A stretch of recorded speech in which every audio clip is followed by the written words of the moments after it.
Hey everybody, I'm here today with Andrew, and we're going to be discussing legacy brands and new brands in the space and how to make sure you pick the right one for you. So this week we've had several different people talk to us about which brand, Right. ones that they recognize, ones that they don't.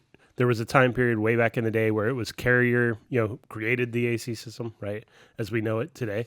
And the then claim. that's the claim anyway, right? So you had Carrier, Trane, and Lennox, and that was it. Right. Now there's more than 20 different brands we know of, and then most of those brands have sub brands that they produce and other off-label stuff. Right. So when you're sitting with a client trying to tell them, hey, which one do you pick? What are kind of your thoughts on the legacy brands versus some of the new stuff that's out there? Yeah. So, I mean, that's a great question because the reality of it is in a lot of customers, especially those that have been homeowners for a long time, you've heard the same type of brands like you just mentioned, Carrier, Lennox, and Trane. And really what's interesting is it's regional. Like people who are from the East Coast, they know Lennox, right? They've had a Lennox furnace forever. If it's been more in the Southwest, they've heard a lot about Trane and Carrier. Right. So the reality of it is, and without sounding like the old guy who's like, hey, get off my lawn, the facts are those legacy brands don't exist the way they did back then, right? Take, for example, Trane. Trane used to make literally everything that they used. They've changed hands multiple times. Right. So they've gone through several acquisitions. They don't make all their components like they used to. They're not the same. They now have 10 other subsidiaries underneath of them, right? Same thing is true with Carrier and even the Lennox brand. So the reality of it is an air conditioning system is an air conditioning system, right? The badge that's on it is not nearly as important as it used to be.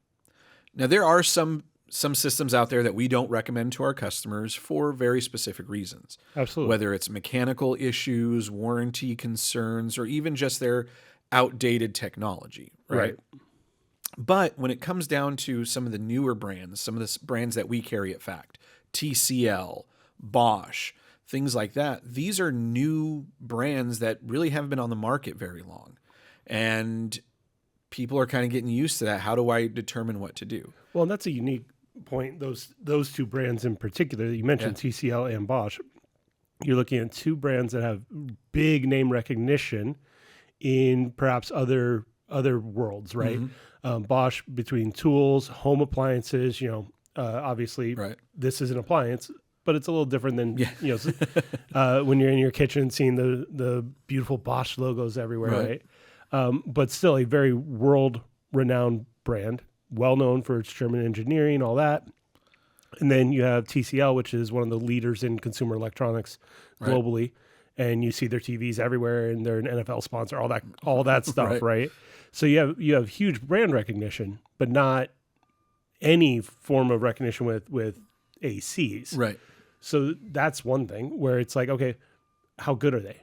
Yeah. Can they really make an AC system? Yep. And the fact is, I mean, we've got some being delivered, so that's why everybody hears beeps in the background. Right.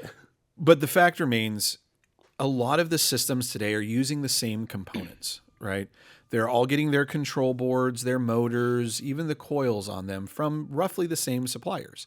So what we help people understand is you're not buying the badge, you're buying the installing company, right? Because it doesn't matter what system you go with. If you don't have a reputable company that has the right processes in place, it doesn't matter. You could have the greatest Trane system, the greatest Bosch system, the greatest TCL unit. If it's installed poorly, newsflash, it ain't going to work right.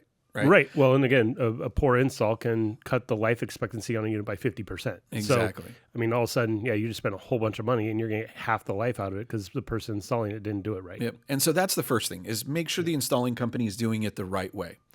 The second thing that I educate customers on is understanding the newer brands have refined their manufacturing processes and things like that to where they're able to produce systems that are more efficient, they're more cost efficient to them, and people are really seeing that.